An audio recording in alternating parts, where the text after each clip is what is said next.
everybody. My name is Keely Spring. I'm a licensed marriage and family therapist in the state of California and Wisconsin.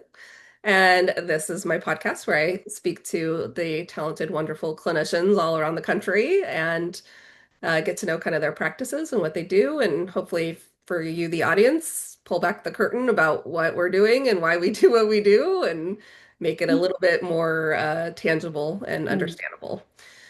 To that end, today I have with me Cindy. Cindy and I have been in similar circles for many, many years now in the Bay Area, but never really got to sit down with you, Cindy, and Mm. learn more about your practice and what you do. So looking forward to doing that. So to that end, would you mind introducing yourself to the audience? Any kind of niches you work with, populations, whether you're online or in person, kind of the basic info. Sure. Thanks, Keely. I'm so appreciative of being here. Thank you for having me. My name is Cindy Shu. I'm a licensed marriage and family therapist, and I primarily work with Asian American AAPI clients. Usually they're first or second generation or adult children of immigrant parents. That's really my niche. I really enjoy supporting clients who are navigating cultural differences and family dynamics. I think it's because it's a large part of my own experience. And so I feel like I have, a lot of insight into being able to support my clients with that. Yeah. And I'm also 100% virtual, which I'm not mad about. Or pre-pandemic, did you do virtual as well, or did you? No, pre-pandemic, I had an office. It was wonderful and it Sure. was great, but I don't know. I think virtual is just fine too for me. Yeah, fair. And I would say in the Bay Area, there are a lot of first generation or second generation immigrant Yes. Hmm. populations that need Hmm. support. So it's nice to know that there's somebody who actually is in the area doing that work. Yeah.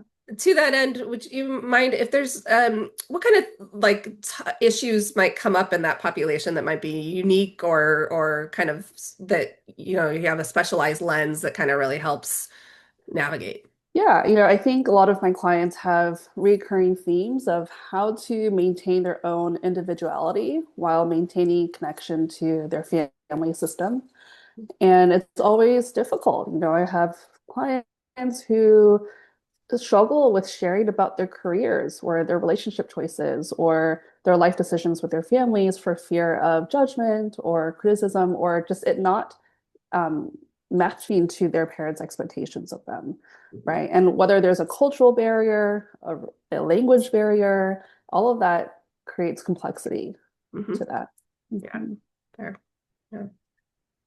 Uh, okay, so we'll dive a little bit more into kind of the modalities and things that you use Sure. for that in Mhm. a minute. But before we do, would you mind kind of sharing how you decided to become a clinician? What was your journey to getting here and being in the space? Yeah, I grew up where I had an older female mentor who really made me feel, I was 13, 14 years old, and she really made me feel like my problems as a preteen was important. And, she was always willing to hear me out, and I felt really cared for. And it's interesting because that's not something that I necessarily was able to have from my family for cultural reasons, right? I feel like stereotypical Asian families are very like, we stuff our feelings down, we put everything under the rug. And so little did I know, as I got older, I realized she was actually studying to become a licensed marriage and family therapist. And Oh. so I figured, oh, okay, I think this is something that I would be interested in. And here I am, 3,000 hours later. Yeah. Yeah. And Cindy, I know you through SF Camped. Mhm. Are you currently, remind me, are you currently doing things within the organization? Yes, I'm on the diversity board, and so I have a monthly therapist of color support group, and I'm hoping to just create community amongst SF Camp. I think I think it's important for us, especially for us therapists who are in private practice. Yes. Yeah, we tend to be very isolated and Mhm. uh community is good and networking and being able to kind of bounce ideas off people and say like, ah, I ran into this. Have you had a similar Right, situation? right. How did you handle it? How can I potentially handle it? Mhm. Totally. Yeah. Mhm. So what do you like about the work that you do? Hmm. I love it. I can't imagine doing anything else. I mean, there are definitely difficult days, but I really like having a front row seat to my clients. Mm, I get to experience with them their life stages, their life choices, in and out of different relationships or life celebration, things like that. It's really exciting. It's such an honor, it's understated, but it's such an honor to be able to have a front row seat to my clients, and they would allow me in to their lived experience. And I hope that I can be just that like constant piece for them where, yeah, they always have something to come back to yeah, if they need the support. And then they can go back out into their life and show up authentically. yeah. Yeah, that really resonates. I think that there is such an honor to the work that we Oh, do yeah. and like Mhm. such a privilege that people are willing to come and kind of share these vulnerabilities and these Right. we get this front row seat to the resiliency, I feel like, of like the Mhm. human spirit and the, Yeah. things that people go through can be really difficult, but the ability to kind of manage that and really Mhm. is beautiful to watch and Mhm. to your point. Mhm. Yeah, love that. Okay, so let's dive in a little bit to modalities. So, are Mhm. there things that you favor in terms of, the work that you do, or that you find works better with the populations that you're working with than others? Yeah, I remember having this conversation with you not too long ago. I would say I'm a generalist. I, look, know like generally different types of approaches, but truly my bread and butter is working relationally. Mhm. I really think that if I can show up authentically and create a safe space for clients to also show up as themselves, then I'm 98% there as a therapist.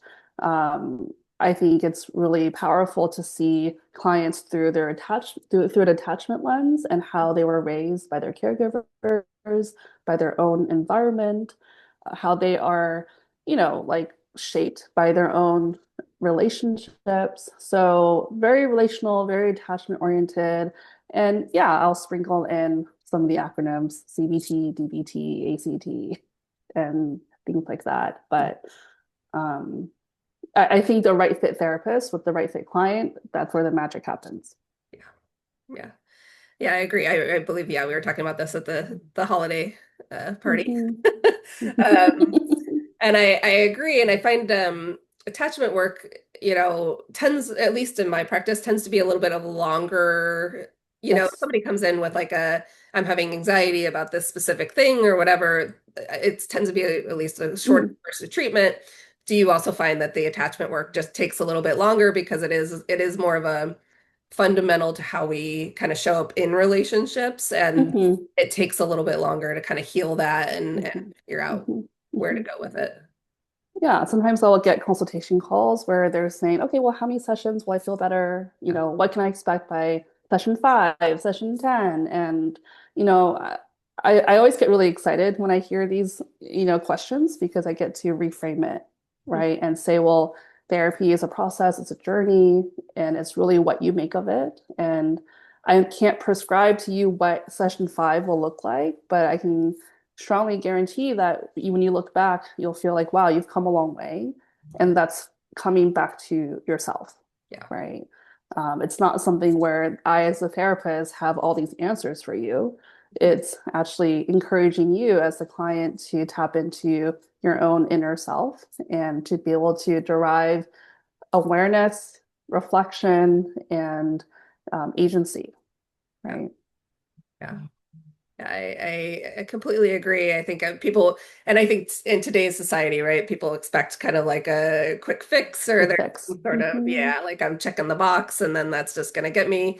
The other thing I would say, and maybe you've had this, I'm sure you've probably had this experience, is sometimes people come into therapy with, they'll come to me and they'll say, oh, I really want CBT. Mm-hmm. But then the reality is what they need is not really CBT. They really need attachment work or they Mm-hmm. need some other thing. And so sometimes, or like I work with couples and I'll have a couple come in and they'll say, oh, it's just communication issues. And then all of a sudden you start talking and you're like, oh, this is not, this is not. communication. I Mhm. mean, there's some communication, but there's a deeper thing here. Do you find that in your practice? I mean, because when people are asking, we all get that kind of question right at the beginning of those consultations of, how long am I going to be in therapy? And, Right. I don't have a crystal ball to Hmm. tell you, Hmm. but Hmm. do you notice that as well, that people come in kind of with an idea of what they think Yes. they need, and then it's completely different? Yes. And that's why I love this job is I get to see their own evolution into understanding that what they thought they needed in therapy and what they're actually experiencing is completely different. Yeah. That's actually, something that I'll tend to ask when I'm closing with a client is, was therapy what you had expected? What was different? And they're always, oftentimes it's like, yeah, I had no idea this is what it was going to be, but I'm so grateful and it's exactly what I needed, right? Yeah, and I have a few clients who also initially have asked me, like, can I have homework assignments? Do you have worksheets? And I have worksheets. I could provide that to you if I feel like that would be supportive. But generally, I work with clients who are perfectionists, high achieving, where these homework assignments then become this sort of like enabling force of, oh, like a lot of shame, a lot of guilt. And so I tread lightly with that. I've also had clients who wanted to show me their PowerPoint of their growth Yeah. trajectory, right? And I hold that very gently because I also want them to recognize this is not school. This is the one of the few spaces where you can really just be and not have to excel, not have to prove anything. You could just be. And I want to like really protect that for my clients. Yep. Yeah, I love that. I work with perfectionism as one of my niches as well. And I do see exactly what you're talking about is like they want to perform the task and get Yes. the gold star or whatever, the Yes. like, way to go. Um, and that may or may not be appropriate for what they actually need to work on. Right. And yeah, it's interesting because I think the worksheet sometimes, especially with CBT is like such a heavy worksheet. Heavy, heavy. Hmm. Mhm. Yeah. Yeah. And so I find the concepts of CBT to be much more useful sometimes in practice than, giving them the thought diary or whatever. Exactly. Yeah. Like I can hold some of these like interventions or I can hold some of these ideals, but not have to actually hand you a worksheet to do. Right. I can like wove it, wove it into our relational work as Yeah. well. Yeah. Hmm. And when you talk about relational work, I mean, I know what you're talking about, but just in case audience members are like, what is the relational aspect? Yeah. How would you kind of define that in terms of the therapeutic dynamic? I see the therapeutic relationship as a very unique experience where the client can really work towards showing up as them as their full selves, right? And they don't have to like worry or take care of their therapist. They don't have to, read between the lines with their therapist. Like if there are some of these things that come up, of course, I would bring it back into our sessions, right? Mhm. I think if a client can work with me and say, hey, last week you misunderstood me. I felt like you didn't quite understand what I was saying. And for me to be able to do that repair work, Uh-huh. I find that to be incredibly healing for clients. They feel like, oh, I can set boundaries. Oh, I can advocate for myself. I can have my needs be met, Mhm. right? And my hope is that they can work it out in therapy with me, and then they can go back into their own communities or their families and their friends and be able to exercise that same power. Mhm. Yeah, the therapeutic relationship is kind of a experiment or test model for how they're in the Exactly. real world Yes. relationally. Yeah. Yeah. Yeah. And if they can have a positive experience, what you're describing is like that positive, like I set a boundary with my therapist and she didn't say like, well, you're fired. I'm not going to work with you ever again. Right. Right. There, Right. there's more of Yeah. okay, great. Yeah. Let's work through that. Let's Yeah. see. Thanks for letting me know. I Yeah. appreciate Yeah. that. Yeah. Mhm. Yeah. So, from what you're kind of describing, I assume that you're more organic in how you kind Mm, of work. yes. So is that kind of, is there a typical type of session or is it just kind of, figuring out where you need to go and using all those tools that you were talking about. It's very organic. It's very fluid. I would say it kind of sounds like how we're conversing, right? And I usually, when I have a client consultation call and we're trying to see if we would be a good fit, that's a question that clients will ask me is, well, what can I expect in the first session, right? And I usually go back to, well, kind of like what we're doing now, right? I'm asking you questions, I'm being thoughtful and learning about you, and you're sharing and expressing how you feel. And from that place, I can start looking at patterns, relational dynamics that I can point to. And that's something that we can then work together and create some goals, right? Or intentions, right? Yeah, I brought this up with somebody else, but I recently went to the Evolution of Psychotherapy Mm, conference, and I was surprised by how many presenters were like, "Oh, you just need to work this way, like solution focused, no other yeah, way, it'll yeah. solve everything." Uh-huh. I thought, "Oh, that is so like counter to how I view and feel like you have to have a lot of things to pull from versus sticking very specifically to one, form because Yeah, you don't know what the person's going to need in the room with you. exactly. Yeah, I would not want to assume that a certain approach is how someone else will be able to be more authentically themselves. Yes, I Yeah. like the way you frame that for sure.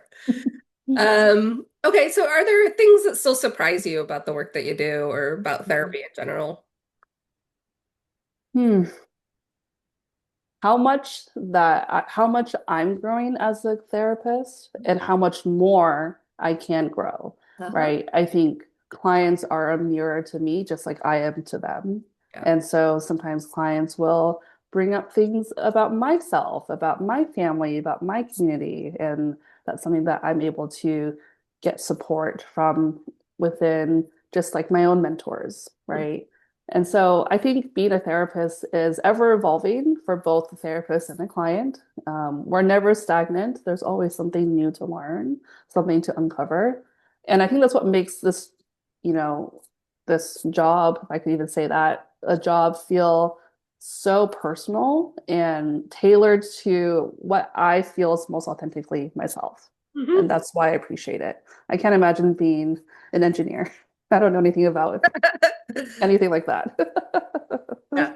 Yeah, we have to get the continuing education units, which Yes. definitely kind of spurs some of that growth. But I think what you're describing is even like on a much more personal level, Mm, like, because I even think sometimes when like somebody comes in, a client I'm working with, and they say something that I'm like, oh, I never thought about that, but like I do that or I think that way. And then it gives you that like, then I take that home for myself personally and say, is that the way I want to be? Is that how mhm, I want to show up? Am I, mhm, and you have not only the growth of like learning these different skill sets and all these kinds of things, but this personal growth of who am I and how am I showing up and kind of being able to kind of constantly be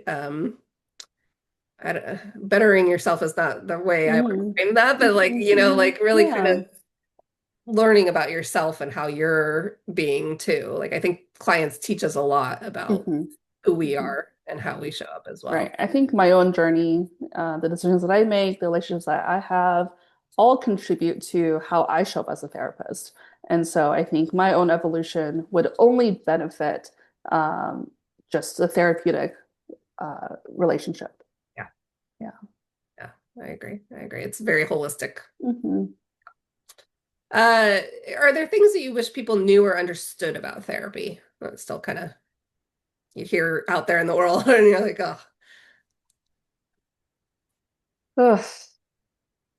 I I want people to know that therapy isn't a quick fix, that therapists are human with their own lives, with their own difficulties, right? Um, and yeah, I would say those two things. Therapy is not a quick fix, and therapists are human, and therapy can sometimes be really messy. And I'm all for that. I think organicity, whether it gets messy or not, there's always a way to redeem. There's always a way to like work through. And that's how I feel like is really powerful, like for therapy. Yeah, that things could be made better. Hmm. Yeah.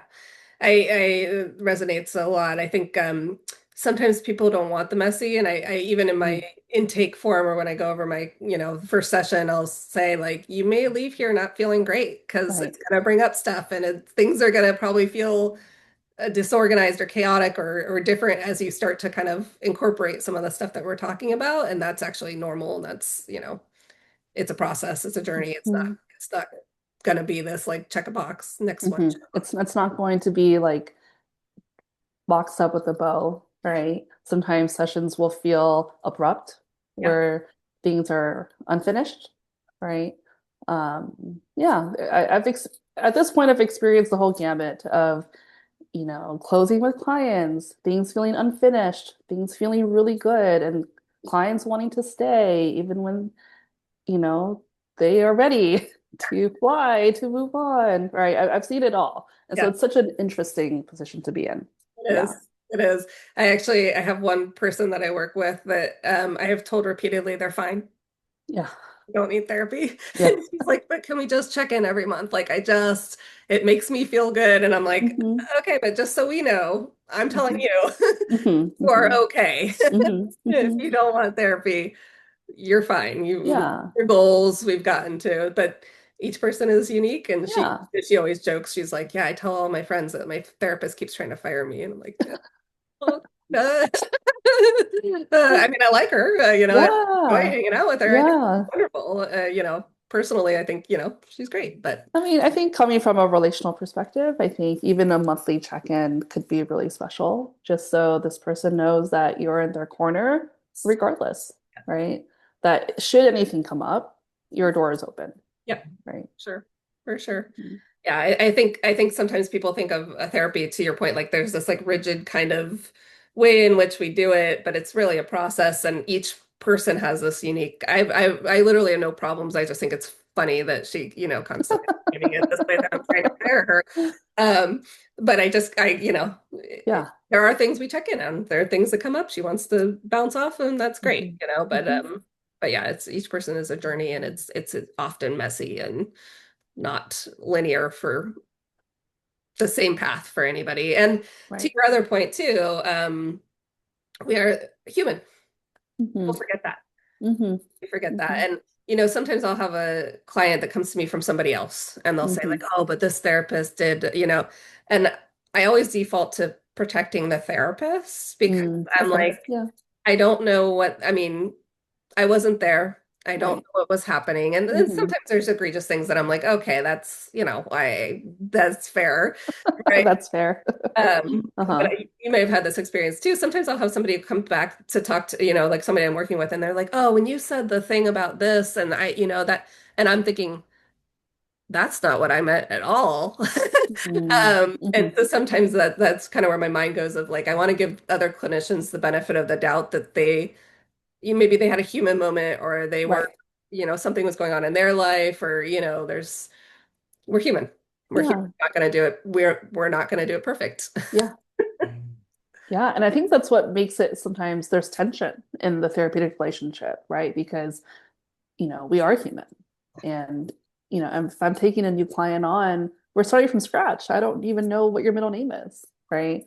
And so there will be times when I'm trying to understand you or get to know you where I might not get it right. And I think that's when therapy begins, right? That's when there's the opportunity of repair. There's the opportunity of saying, "Oh, I'm sorry, I got that all wrong." Um, and I would encourage clients who are in that position to not just immediately say, "I'm going to get a new therapist." I think that's premature. I think so much of growth can happen by sticking it out, by working it through, right? And obviously that's putting a lot of you know this a lot of like importance on a therapist too to show up ethically, Yes, right, yes, for sure. professionally. um, but I would encourage clients to not just pick and choose a therapist and when things get hard to just leave. I think that's something that keeps getting perpetuated in our current social climate, and I hope therapy can be one of those things that's separate. Yeah. I agree with you, and I think there's like a balance there, right? It's at least try to work through whatever the thing Yeah, was, and try to have that, to your point earlier, that relational moment where you can repair and can get that experience of the therapist. And there might be cases where the therapist doesn't lean into that, and right, there is something, and then maybe yes, it makes sense to move. But right. to your point, I think yeah, there's this kind of idea that like, oh, just go to the next, I'll just go to the next, I'll just go to the next. And it's like maybe there's something there too that would be healing Yeah, with it, and figure it out. yeah. Mm. But fit is important, right? You Yes. want to find a good fit, but if they were a good fit and then all of a sudden something happens, you're like, okay, well, stick it out, have that conversation. Have that conversation, even if it's uncomfortable. Yeah. Hmm. It's growth. Hmm. Okay, so Cindy, the last part of this clinical aspect is, Mm. do you have a tool or something that we could share with the audience that people could kind of access or use, that might be listening? A tool, huh? Be anything. When I think of the word tool, I think of CBT. Fair. Um, Let me see a tool. I, I think for me, it's really encouraging my clients to prioritize self-care. And Mm, self-care might actually also be things you don't want to do, right? Like self-care is scheduling your doctor's appointment. It's going to your dentist. It's cooking a nourishing meal. It's walking around the block. It's self-care, even if you don't want to, right? And so I think it's less about like spas and, green juices. It's more like, okay, what do we need to do to take care of ourselves, our full selves, and something that would only benefit ourselves. mhm, Sometimes we think about, oh, like how will it benefit other people? mhm, No, if I clean my home, that's for me. mhm, That's self-care, mhm. right? And Yep. so I really try to reframe that for my clients of what can you do this week to take care of yourself? Yeah. I love that. I love that. It's because I do think people get really narrow on what self-care is. It's like, Mhm. oh, well, but I can't get a massage. And it's like, well, it'd be lovely to get one, but what we're talking about is like you're telling me you've got clutter all over your table Yeah, and you can't yeah, focus because there's yeah, clutter. yeah, Self-care could be cleaning up that clutter so that you can focus. yeah. Mhm. Love it. Well, thank you, Cindy. Mhm. This is the part of the podcast where we pivot to get to know you a little bit more personally. Are you Sure. ready to be seen? Yeah, sure.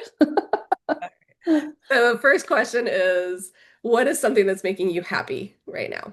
Mm. I think of the ocean. Every time I can just drive along the coast, whether it's up north or south, I love being by the water. I feel like living in Northern California, I am so lucky to just be by an ocean and have that sea salt air, and I love it. Things that make me happy are neighborhood restaurants that I go to, and I just know my order, and it's the same every time and it's something that I can depend on. I love that. Friends and family.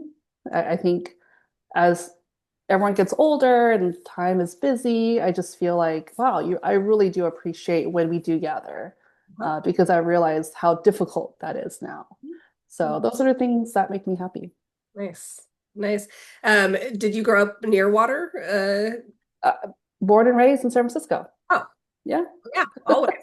Yeah. No wonder it's a very, No wonder. It's so like embedded in me. yeah, I just feel always refreshed and I have so much more clarity if I am near a body of water. Mhm. I'm with you. I Mhm. resonates on a lot of levels. Yeah. Okay, what is your favorite app? My favorite app. Ooh,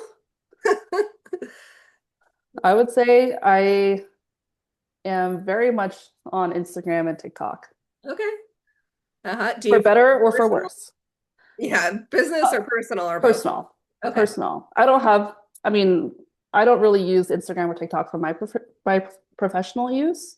I've thought about it, but I actually just really like to see what other creators are doing out there. And it's really interesting to just learn from other people. Nice. Yeah. Yeah. Okay, I know the answer to this one, but we're gonna still ask it. Beach or mountains? Ooh.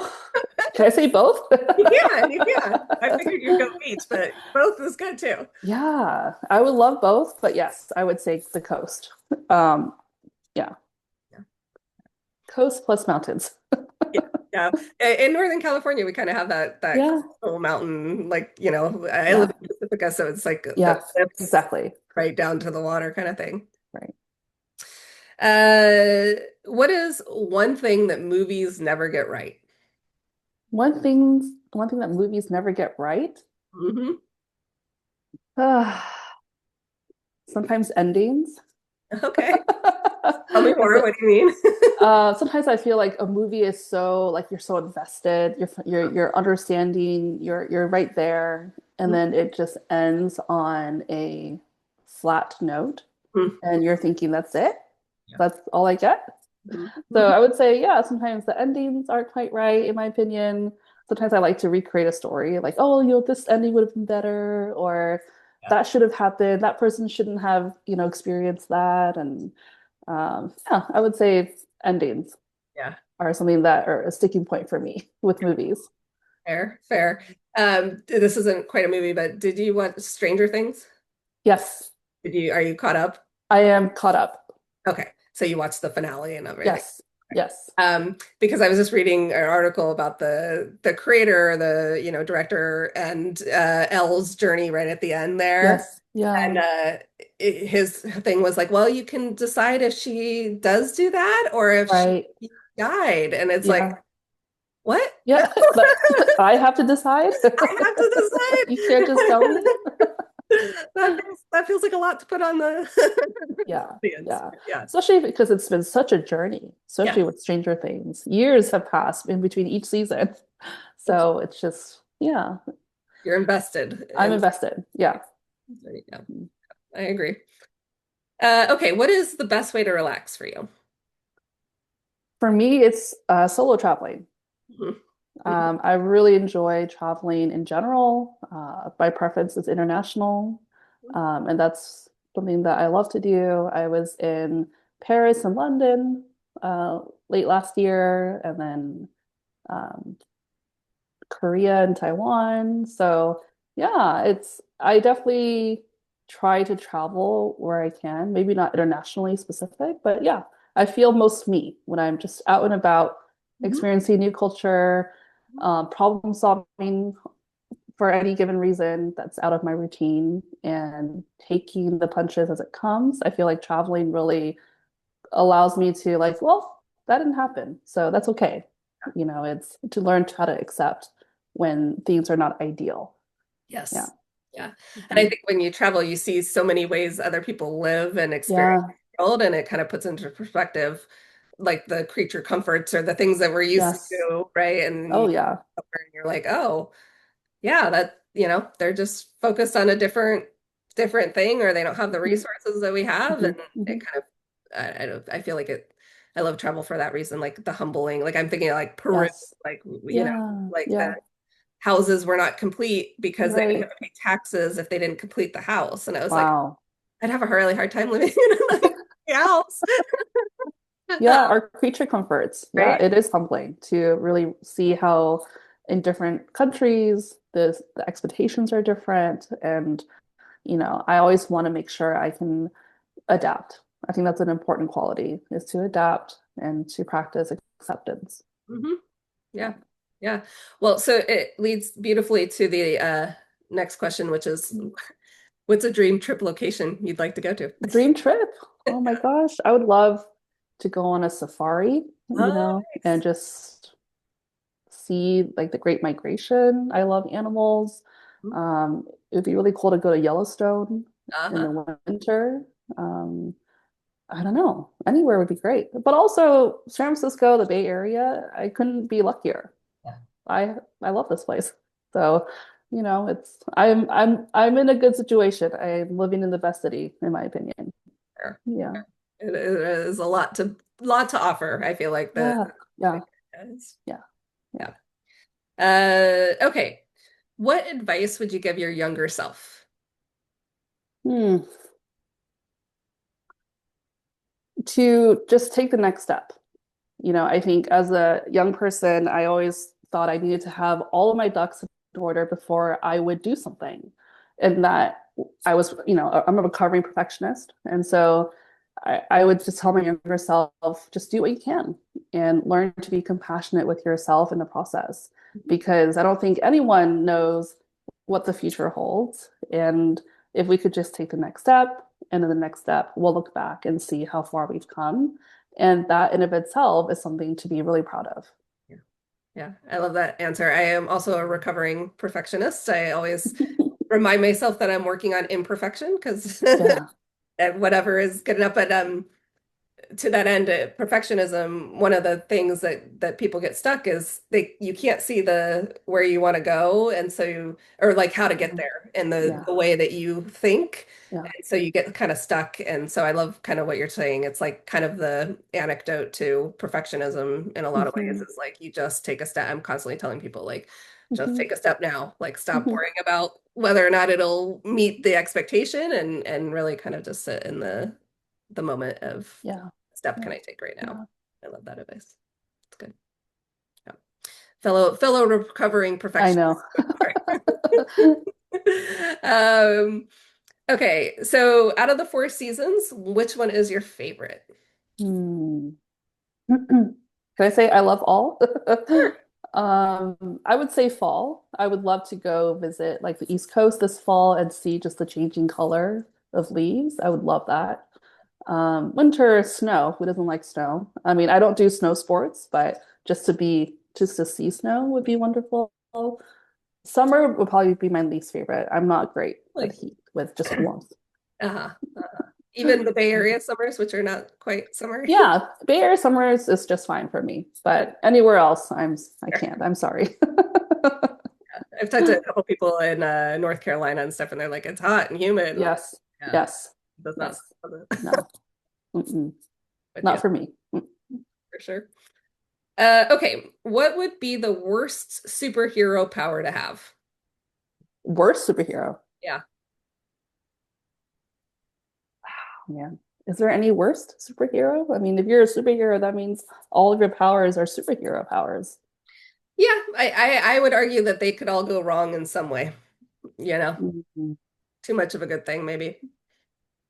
I guess the first thing that comes to mind is like X-ray vision, maybe. Oh, Like to be able to see through walls or mm-hmm. I don't know. But I would gladly have all those superpowers. Fair, I would gladly have that. fair, fair. I think a lot of people, yeah, we want superhero powers, but yeah. Did you ever watch that show, The Boys? Or was it? Mm-mm. Yeah, I think it's The Boys. Anyways, it's about like superheroes like in our natural environment that have like Uh-huh. evolved or whatever. And and some of them like this guy he runs really fast but then he like ran through somebody because he didn't see them and he ran through them Uh-huh. because he was Oh running wow. I or see. like Yeah. a superpower that becomes a real jerk and and does like the Superman stuff but Uh, he's not a good not a guy good person. you know um Mm, so like taking advantage of something really good. yeah, Mhm. exactly Mhm. but I think that's where that question comes from for me I is like see. thinking of like they could all go wrong. And I tell everybody this, but clinicians often say mind reading. Nobody Oh. mind read because they're like, it's too much information. We have enough.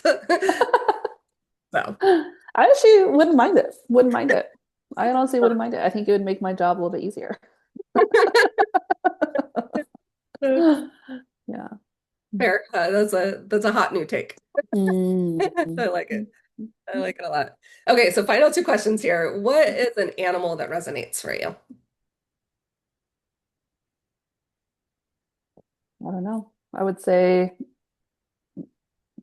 animal that resonates with me is a dog too common. I Oh, would just love dogs so much. I feel like they're friendly and loyal and, always ready to have a good time. So I would say like a dog, like a puppy. do you have a dog? I grew up with a dog. I'm a huge dog lover. I can barely keep my plants alive right now, so I can't have a dog, but I definitely hope to in the future because I think dogs are just the best thing. Yeah. Good stuff. Okay, so final question. When you look back at your life, what do you hope you'll be able to say about it? Um, wow, these questions, Keely. Um, that I made decisions that I can stand by, that I'm proud of, that help me to be my own person, separate from fear of judgment or fear of what people think, just something that is, yeah, like living my life authentically. I think that would be something that I would be really proud of.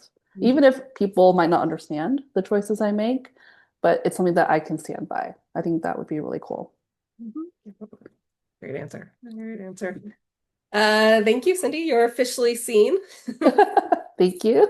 I Uh, survived. you did. You did. For anybody listening or watching, I will include Cindy's information so that you can reach out and get in touch if you'd like to. That said, Cindy, is there anything that we didn't, I mean, we cover a bunch of stuff here, but like, is there anything that we didn't talk about that you want the audience to know or be aware of before we kind of end here?